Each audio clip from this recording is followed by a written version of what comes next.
Si te gustaron los programas, no te olvides de compartirlos con tus amigos y suscribirte al canal para ver los programas al instante. Estamos hablando de fútbol, es que en pocos días comienza el Mundial y después de 36 años, Perú, mi selección, volvió a clasificar. ¿Cómo lo logramos? Empates de último minuto, remontadas épicas y una dosis no despreciable de buena suerte. Así. Es un tipo de alegría que se siente pocas veces, difícil de describir. Es una euforia intensa mezclada con ansiedad por lo que va a pasar.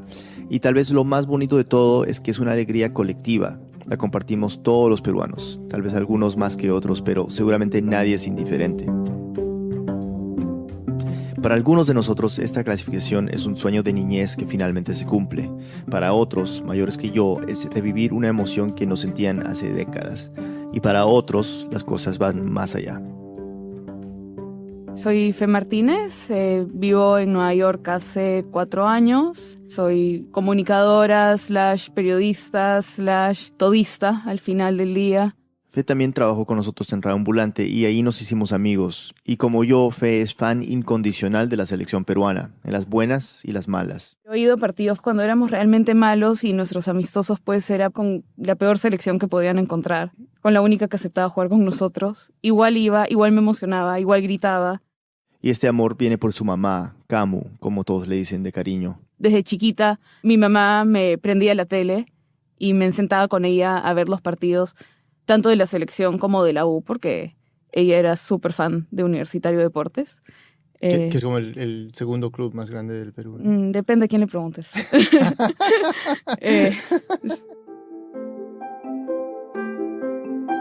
El hermano de Camu, o sea, el tío de Fe, pues era muy futbolero, hincha de la U, el Universitario de Deportes. Le encantaba ir al estadio, pero cuando Camu era adolescente sus papás simplemente no la dejaban acompañarlo, por ser mujer, porque las señoritas de bien no van al estadio. Esa actitud molestaba muchísimo a la mamá de Fe, y una vez que creció y fue madre, Camu se prometió que criaría a sus hijas de manera diferente. Cuando yo era chica y yo jugaba fútbol en el colegio, no había equipo de fútbol en el colegio, pero con algunas amigas jugábamos. Mi mamá era fresh, me llevaba y me compraba chimpunes por más que era súper difícil conseguir para mujeres. Chimpunes es una de esas palabras que se dice de manera diferente en cada país. Guayos, tacos, chuteadores, tapones, cachos, chuteras, tachones. Para ser más claro, son los zapatos que uno usa para jugar fútbol. Y mis abuelas eran como, ¿cómo permites esto, no? ¿Cómo le estás dejando? ¿Cómo le incentivas? Y era, pucha, le voy a dejar que ella tenga lo que a mí no me dejaron. Camu también cumplió con llevar a sus hijas al estadio. Fe tenía 13 o 14 años y era la primera vez que iba a ver un partido. Fue en Perú-Brasil en el Estadio Monumental en Lima. Salas para Perú,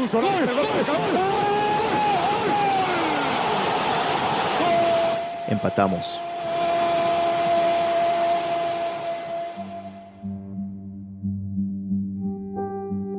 Camu siempre fue una mujer sonriente, alegre, que se reía a carcajadas todo el tiempo, pero en los partidos cambiaba, como si fuera otra persona. Se quedaba callada porque sufría mucho. Para distraerse casi siempre hacía manualidades, bordaba y tejía para controlar los nervios del partido. Pero con un ojo en la pantalla y de ahí terminaba desarmando todo lo que había hecho. Siempre que había un córner, un tiro libre, entraba en trompo. No sabía qué hacer, era como, ya fuimos, ya nos fregamos. Y cuando su equipo metía un gol, se emocionaba mucho y me acuerdo si es que yo estaba viendo el partido en mi cuarto y ella en la cocina, se escuchaba por todas las casas sus gritos de gol.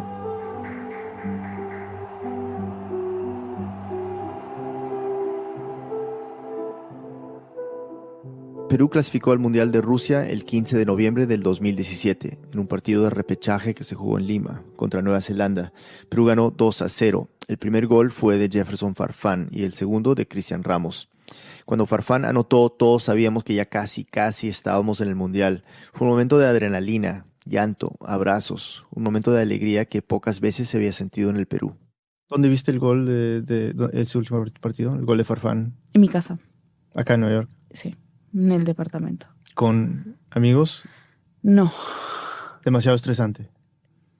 Sí, no. Ya estábamos esperando el final de mi mamá. Ahí. Casi ni me acuerdo del partido. Al final, esos días los siento tan borrosos.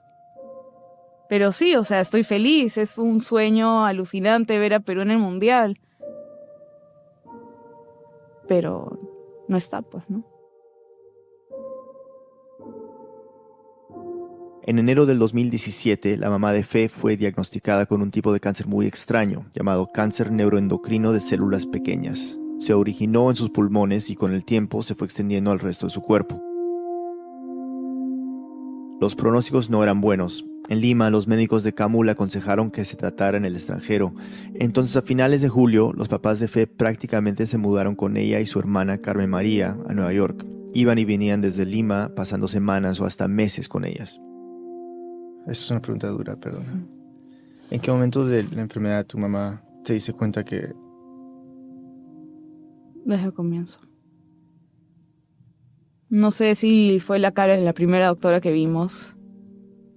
Casi se le caían las lágrimas. Nos vio y como que no quería decirnos lo que nos estaba diciendo. Pero tal vez no lo procesé.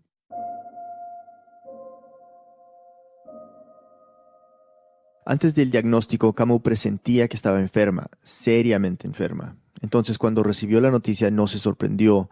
Pero Fer recuerda que el espíritu esencial de su mamá no cambió, que en ningún momento de esos 9 meses de tratamiento dejó de sonreír. Una sonrisa, o sea, pregúntale a quien sea todo el día con una sonrisota, con una sonrisa inmensa, unos ojazos. Algunas veces mostró miedo, claro, otras lloró, pero siguió siendo esa mamá que siempre fue, una mujer positiva y alegre. Todos los doctores la admiraban por la manera en la que estaba lidiando con su enfermedad. Y para Fe y su mamá, una de las mejores distracciones, una de las mejores terapias era el fútbol. Era ver a esta selección peruana la que nos llevaría al Mundial. Camu pasó parte de sus últimos meses internada en un centro de rehabilitación en Nueva Jersey. Ahí Fe y su mamá vieron juntas uno de los últimos partidos de la eliminatoria. Era contra Colombia. Con nuestras camisetas, nuestras gorritas, y pegamos de gritos con el gol de Guerrero. Y vinieron las enfermeras a preguntar qué estaba pasando porque todo estaba en silencio y habían 2 locas pegando de gritos. Y era como, no, hicieron gol. ¿No? Claro. No sé, me gusta pensar que eso es algo que le ayudó. El fútbol puede ser una alegría en los tiempos más oscuros. Hay miles, millones de ejemplos de esto. Alguien dijo, no me acuerdo quién, que de todas las cosas no importantes, la más importante es el fútbol, más aún en momentos como estos. Para Fe, ver esos partidos con su mamá era una posibilidad de emocionarse y vivir algo extraordinario juntas. Y sí, o sea, tuve la suerte y lo que gané de pasar todo ese tiempo con ella, o sea, es algo que voy a poder tener toda mi vida. De cierta manera, devolverle todo lo que me dio, ¿no?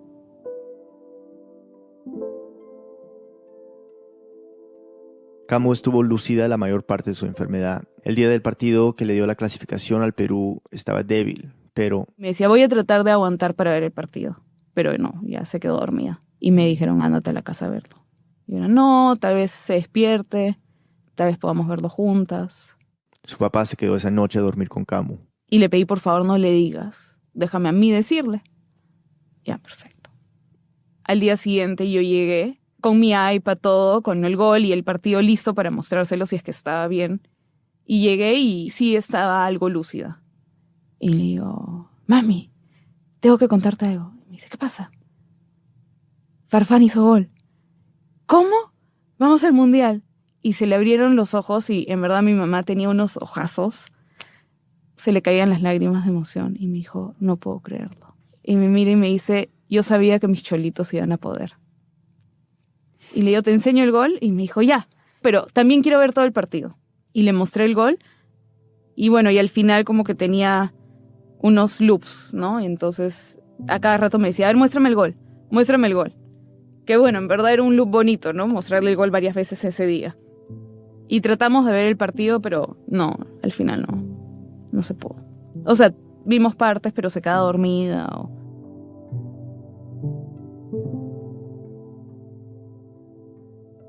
Ese fue el último día que estuvo lúcida. No sé si es coincidencia o qué, pero fue su último día. Camu falleció una semana después, el 23 de noviembre.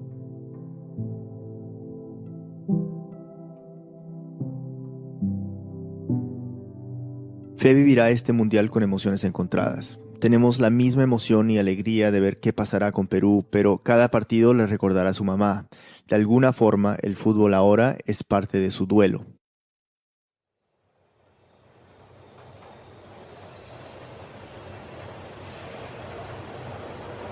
Un día, poco antes de que nos sentáramos a hablar, Fe estaba en el metro de Nueva York. Estaba viendo un video que subió una amiga. Era un recuento de cómo fue la clasificación de Perú, los partidos, los goles y... Me puse a llorar como niña, o sea, mal que gente, o sea, se me acercaba en el subway y me dice, ¿estás bien? Y yo, no, estoy viendo un video muy emocionante. ¡Mentira! Es difícil poner en palabras cómo lidias con algo que te ha dado tanta alegría y que al mismo tiempo te recuerda la pérdida de alguien que quieres tanto. ¿Puedes algún día separar esas dos emociones? Fe aún no lo sabe, pero está en el proceso de averiguarlo.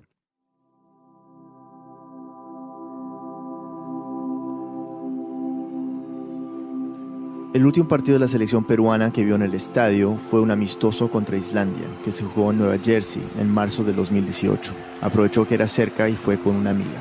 Llegué y súper bien, la emoción que te sientes pues casi que en el centro de Lima porque tienes los carros con las banderas peruanas y estoy subiendo las escaleras para ya entrar al estadio todo y agarro mi celular automáticamente para llamar a mi mamá, decirle, Ma, estoy en el estadio, ¿por qué conseguí entradas al último minuto?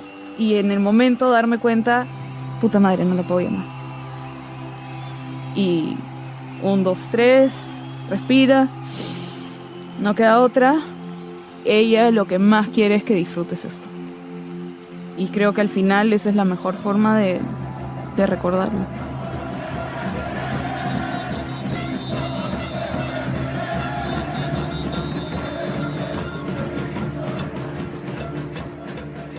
Una pausa y volvemos.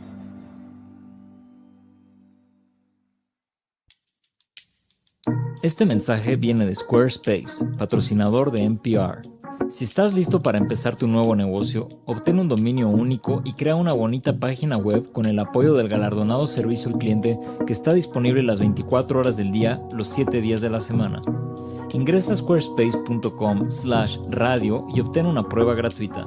Y cuando estés listo para lanzar tu página, usa el código RADIO para ahorrarte 10% en la compra de tu primer sitio web o dominio. Imagínalo, suéñalo, hazlo con Squarespace. How can a family keep its traumas from being passed down from generation to generation? The answer for one family may lie in the tiny Alaskan community where their ancestors have lived for centuries. I remember my uncle saying, "Here, take this .22. Until you can shoot a ground squirrel through the eye, you can't hunt with us." A story about what we inherit on this week's Code Switch. This is Terry Gross, the host of Fresh Air. We do long-form interviews with the people behind the best books, pop culture, journalism, and more, so you can get to know the people whose work you love. You'll find Fresh Air on NPR One or wherever you get your podcasts. Estamos de vuelta en Reambulante, soy Daniel Alarcón. Les quiero contar sobre mi tío Lucho. Estos son mis primos, César y Ciro. Mi tío es un tipo ingenioso. Era bien palabrero, bien hablador. Cada vez que se presenta ante alguien, su frase es la siguiente, ¿no? Mi nombre es Luis Guzmán Segura, periodista colegiado. Lo de periodista colegiado habría que verificar cómo obtuvo la colegiatura, ¿no? Pero él siempre decía lo mismo. Era un tipo que usualmente lo que quería era hacerse el vivo, el payaso. El tío Lucho era especial para nosotros. Lo queremos por ser divertido, gracioso, tiene una voz gruesa y le encanta hacer chistes. En esa época siempre usaba una chaqueta de cuero y lentes oscuros con marco dorado. A principios de los años 80, mi tío tenía un programa de radio los domingos por la noche en Mollendo, un pueblo en la costa de Arequipa, a varias horas al sur de Lima. Se llamaba Marcas y Goles. Cuando mi tío habla, enfatiza mucho la letra S. Decía Marcas y Goles. Era un programa deportivo que, bueno, en Perú significa hacer un programa de fútbol. Los días del partido se iba en un bus a Lima con una grabadora. Cuando no tenía suficiente plata para pagar la entrada al estadio, se iba a casa de mis primos, César y Ciro, y ahí veía el partido en su televisión a color, sentado en el sillón más cómodo de la sala. Le bajaba el volumen a la tele y empezaba a narrar las jugadas en su grabadora. Y para que se sintiera real, de vez en cuando mi tío decía: Escuchan a la multitud y pum, subía el volumen y se escuchaba en el televisor pues la gente cuando gritaba Durante el medio tiempo entrevistaba a Ciro, César y a Rafael, mi otro primo, como si fueran hinchas que había encontrado en las graderías. Ellos le seguían la corriente, contando emocionados los momentos más interesantes del partido, pronosticando la victoria para cualquier equipo que supuestamente apoyaban. Pero no era todo. Mi tío Lucho incluso fingía estar en la cabina con los locutores de televisión y a veces hasta simulaba conversar con ellos. Agarraba su grabadora y la pegaba al parlante del televisor y empezaba a grabar. De tal manera que parecía como que ambos realmente estuvieran juntos en la cabina de transmisión. Le encantaba incluir los comentarios de Humberto Martínez Morosini, un periodista famoso, arequipeño. Es que mi familia paterna es de allá y Morosini era el más querido de los locutores de la televisión nacional en esa época. Justo antes de que Martínez Morosini empezara a hablar, mi tío se acercaba al televisor y hacía una pequeña introducción, algo así como: aquí estamos en la cabina de transmisión, codo a codo, con Humberto Martínez Morosini, para que nos dé su comentario. Adelante, Humberto. Y hacía su magia. Nadie puede decir que no ha sido anulado por Lucho Reina. Cuando se cumplen 7:49 de esta primera etapa, todo podía suceder. Y sucedió. Bien Barbadillo, el trabajo inteligente de Leo Rojas proyectándose sobre aquel sector. Cuando el partido terminaba, Lucho volvía moviendo a la emisora y sin editar el cassette lo ponía al aire. Mis primos dicen que participar en esas dramatizaciones era la mejor forma de ver el partido. Te sentías como si fueras parte de algo especial. Mi familia se mudó a Estados Unidos, a Birmingham, Alabama, para ser preciso, cuando yo tenía solo 3 años. O sea que mi educación futbolística fue un poco diferente a la de mis primos. Los equipos de fútbol en los que yo jugué durante mi niñez gringa estaban llenos de chicos que no servían para ningún otro deporte. O eran demasiado pequeños para jugar el fútbol americano, demasiado bajitos para el básquet o demasiado distraídos para soportar el tedio del béisbol. Entrenábamos 2 veces por semana. Hacíamos las cosas que supongo que hacen todos los niños en entrenamientos alrededor del mundo. Dribleábamos, dábamos pases largos, practicábamos controlar el balón. Pero en nuestro caso, el entrenador nos medía, nos ponía una nota y cuando cumplíamos con el mínimo básico, nos daba como premio un parche. La idea era ganar varios o todos. Luego, nuestras mamás planchaban esos parches para pegarlos en las camisetas, como si fuéramos Boy Scouts. Pero a pesar de esto, me comparaba con mis compañeros y me consideraba un intelectual del fútbol. Simplemente por ser peruano, el país donde nací también se convirtió en mi apodo. En la cancha, mi nombre era Perú. Seguro empezó como bullying, pero se convirtió después en un motivo de orgullo personal. Me gustaba que me identificaran con mi país natal. Había ido solo una vez al estadio en Lima, una experiencia que recuerdo más por lo que vi en la tribuna que por cualquier cosa que haya pasado en la cancha. Fuegos artificiales, cánticos y hinchas panzones sin camiseta a pesar del frío. Esa visita al estadio me impactó y sentía el fútbol como una especie de herencia. Era como uno de esos hipsters insoportables que hablan de una banda que ellos conocieron primero, solo que tenía 9 años y esa banda underground era nada menos que el deporte más popular del mundo. La mayoría de mis compañeros de equipo nunca habían visto a un adulto jugar al fútbol, ni en persona ni en televisión. En los suburbios de Alabama en los años 80, el fútbol era un juego de niños. Cuando tenía 8 años, el entrenador del equipo de mi barrio decidió cambiar esto. Armó una biblioteca de videos, prestando cassettes de VHS donde había grabado partidos de algunas ligas europeas. Recuerdo que cada cassette venía marcado con lapicero, los equipos, la fecha del partido. Mi entrenador nos puso tarea. Debió haberse hartado de vernos correr por el campo como una nube de abejas. Quería que viéramos por lo menos un partido por semana. Ahora tengo 41 años y aunque sigo jugando, ahora paso más tiempo viendo el fútbol por la tele. Cualquier fin de semana puedo elegir entre los mejores partidos del mundo, de las mejores ligas y verlos en pantallas de todos los tamaños. Mis amigos me envían links a videitos de las mejores jugadas, links que luego yo reenvío a otros amigos. Mi hijo de 12 años es más adicto que yo. Hasta que le cambié los settings en el teléfono, recibí una alerta cada vez que había un gol en como 15 ligas diferentes. No exagero. Un sábado podría tener como 100 notificaciones antes del almuerzo. El año pasado, cuando Perú jugó contra Colombia, vimos el partido en nuestra televisión vía YouTube. Cristian Cueva, el centro de Carrillo para Paolo. Mi esposa es colombiana y su hermana había venido a ver el partido con nosotros. Estábamos todos en la misma sala, frente a la misma pantalla, pero no estábamos viendo el mismo partido. Ellas escuchaban en sus audífonos a los comentaristas colombianos, imaginándose que estaban en Bogotá. Yo miraba con mi teléfono en mano, mandándoles mensajes ansiosos de WhatsApp a mis primos en Lima, a un amigo en el estadio y a otro en Maine.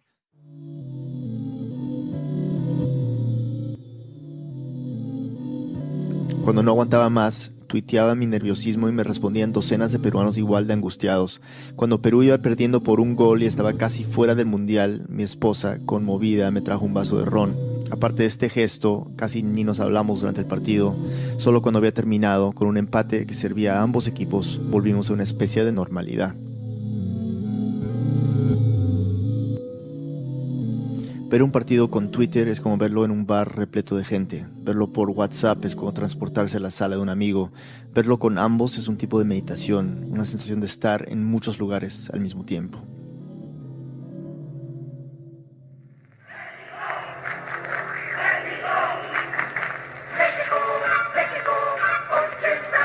Mi primer mundial fue México 86. Digo, el primero del que me acuerdo. Tenía 9 años. Fue también el primero de 8 torneos consecutivos a los cuales Perú no clasificaría. La verdad es que estaba tan cautivado por el espectáculo que apenas me di cuenta. Antes de ese verano no sabía lo que era un mundial, no tenía punto de comparación.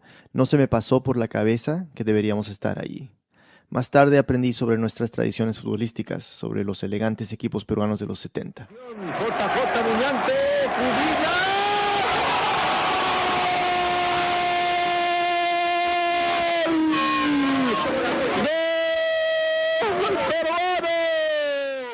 Historias que mi padre y mis tíos compartían con orgullo, nostalgia y cada vez más con un toque de melancolía. Nuestros héroes deportivos tenían nombres como Cubillas, Chumpitaz, Sotil, Oblitas. Vean ustedes el pase de Muñante con la pierna derecha y gol peruano en el mismo. Pero ya eran viejos, glorias apagadas que nunca fueron reemplazadas. Mientras nuestra sequía de mundiales se alargaba más y más, empezó a parecer que nunca íbamos a llegar. Un buen jugador podía aparecer por aquí o por allá, pero nos faltaba equipo. No es fácil competir en Sudamérica, considerada por muchos como la región más difícil para clasificarse. 2 mundiales sin Perú se convirtieron en 3. Estuvimos cerca en Francia 98, necesitando un empate con Chile en nuestro penúltimo partido. Viajamos a Santiago llenos de esperanza y perdimos 4-0. Yo creo que Iván ahora se va a mejorar más rápido para estar en la fiesta del 16 de noviembre. Don Marcio Resende dice que el partido ha terminado y Chile ha goleado a Perú. En el 2001 me mudé a Lima a estudiar literatura. Me junté con un grupo de estudiantes de arte, pintores, ilustradores, escultores, e incluso después de que dejé de ir a clases aún los visitaba, pasando largas tardes en el piso de cemento de un estrecho estudio que 2 de mis amigas compartían. De este grupito salieron mis primeros amigos de verdad en Perú, es decir, los primeros que no eran familiares, y su aprobación significaba mucho para mí. Una tarde mencioné que iría al estadio para ver a la selección. Era un partido de clasificación para Japón-Corea 2002 contra Uruguay. Y el estudio se quedó en silencio. ¿Qué vas a qué? Recuerdo el coro de voces muy claramente. No vayas. Va a ser frío. Es un estadio de porquería para un equipo malo. Te van a robar a la salida. Te prestaré mi cuchillo. Vamos a perder, lo sabes, ¿no? Siempre perdemos. No vamos a clasificar. ¿Estás loco? Recuerdo que me sonrojé. Al rato comenzaron a analizarme. Mi conexión emocional con la selección era un efecto secundario de haberme criado en los Estados Unidos. Todos estaban de acuerdo que si hubiera crecido aquí, no me importaría. Quizás me hubiera gustado el básquet, pero no el fútbol, que es tan ordinario. Estás exagerando para encajar, me decían. Seguro tienes un tatuaje de Inca en el pecho que te hiciste de adolescente para probarle a las gringas que no eras blanco. Y todos se rieron. Yo tengo ese tatuaje, por supuesto. Me lo hice a los 17 años. Fui al estadio de todos modos, mis amigos tenían razón. Perdimos 2-0. A veces me siento poco auténtico, no totalmente estadounidense, no del todo peruano. Estoy seguro de que no soy el único inmigrante que enfrenta una versión de esto. Sientes que hay una parte de ti que se escapa, que se va borrando. Pierdes tu idioma, tus gustos ya son los mismos que tienen tus amigos gringos, y mientras tanto tu país de origen es complicado, problemático, su política es opaca. Lo que sabes de tu país se formó en un par de visitas, pasando por el filtro de tus padres y familiares, influenciado por su nostalgia o su decepción, ocasionalmente por su rabia. Ser inmigrante a veces se siente como un privilegio, como tener acceso a un mundo más interesante, más vívido. En otras ocasiones es una molestia, pero siempre está ahí, ese otro país, ocupando un espacio en tu corazón, en tu cabeza. A veces te gustaría que fuera más sencillo explicar lo que uno siente cuando oye la palabra Perú. Te aferras a esas cosas que parecen sencillas, que se sienten como expresiones puras de un amor tan complejo que no puedes expresarlo, ni siquiera a ti mismo. Lo que buscas es una forma de celebrar tu país, sin tener que explicar nada. Entonces, incluso cuando hubo, en términos objetivos, muy poco que celebrar, apoyar a la selección peruana de fútbol se me hacía necesario, una manera de recordarme a mí mismo quién era.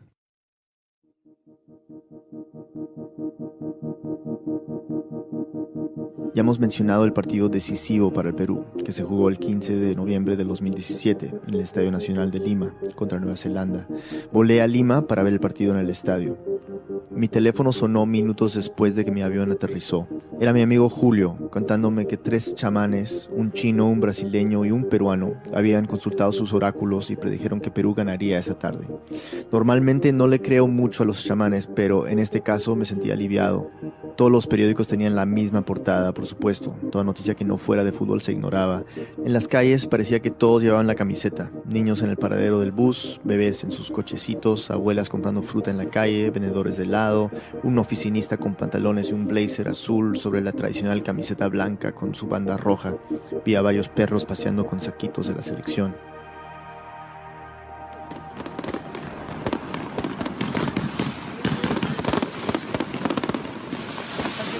De madrugada, a eso de las 2, algunos hinchas peruanos se habían reunido afuera del hotel donde la selección neozelandesa dormía y organizaron una especie de espectáculo improvisado de fuegos artificiales.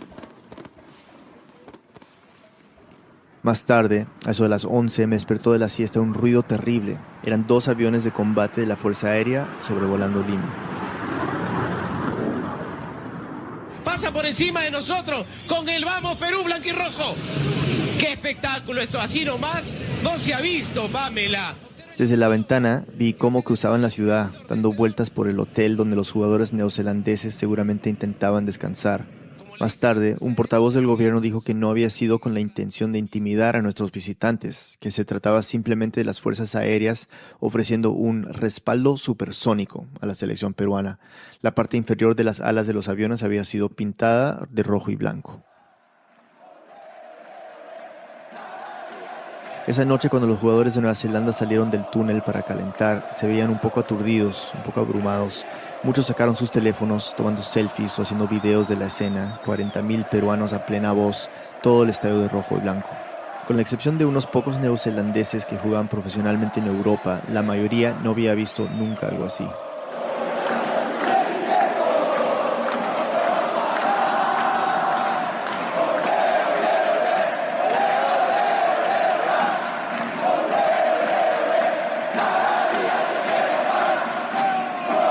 Los cantos en el estadio comenzaron 2 horas antes del pitazo inicial y no pararían hasta más de 1 hora después del final del partido. Era una forma de alejar los nervios, pero aún sentía cómo la tensión iba acumulándose en mis hombros. 36 años es mucho tiempo. Afortunadamente nuestros jugadores estaban menos nerviosos que yo. Solo 2 minutos después de la patada inicial golpeamos el travesaño. Después de eso la presión ofensiva no se detuvo hasta que... Y ahora sí la va a encontrar Cueva con espacio y la baja Cueva para gambetear. Un contraataque relámpago por el lado izquierdo, rematado por un cañonazo del delantero Jefferson Farfán.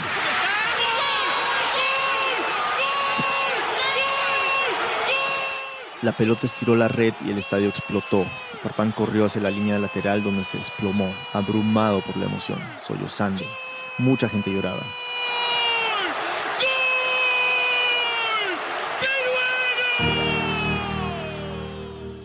Yo lloré. Anotamos de nuevo en el segundo tiempo y ya estaba. El silbato final sonó poco después de las 11 hora local. Un triunfo, pero también un exorcismo. Salí del estadio de madrugada con una sensación de alegría, catarsis y euforia. En un parque cerca del estadio la gente cantaba y bailaba y se trepaba a las estatuas de los héroes peruanos olvidados, estirando las camisetas de la selección sobre sus torsos de piedra, amarrando bufandas rojas alrededor de los cuellos de los monumentos. Más tarde, cerca del Parque Kennedy en Miraflores, vi pasar un camión de policías, sus puertas laterales abiertas, hinchas borrachos cantando desde adentro, retorciéndose y gritando como animales enjaulados. Encima, sobre el techo, algunos fans saltaban de un lado a otro mientras el camión avanzaba. Cuando llegamos al Parque Kennedy, habían diferentes barras que se habían formado con bombos, había gente sentada en una tina de baño que la estaban pasando por el medio de la pista, que gente la cargaba. Fue una locura. Este es Hans, uno de los que estaba encima de ese camión de policías.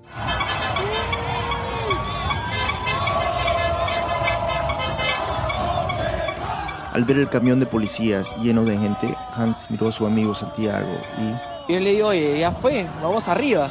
Y empezamos a correr y yo sin dar vuelta atrás supuse que mi amigo me estaba siguiendo. Me trepé encima del camión y lo ayudé a subirse también. Y de la nada ya estábamos saltando encima, la gente filmaba, todo el mundo cantaba. Fue increíble, fue increíble. Era nuestro momento de felicidad, de un arranque de emoción que nos obligó a hacer esa locura, ¿no? Y desde allí, arriba de ese camión, mientras avanzaban lento, Hans y su amigo cantaban, animando a la multitud que rodeaba la calle.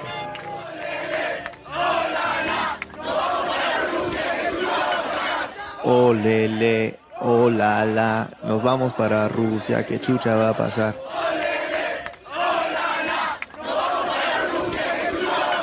He esperado toda la vida para hacerme esa pregunta.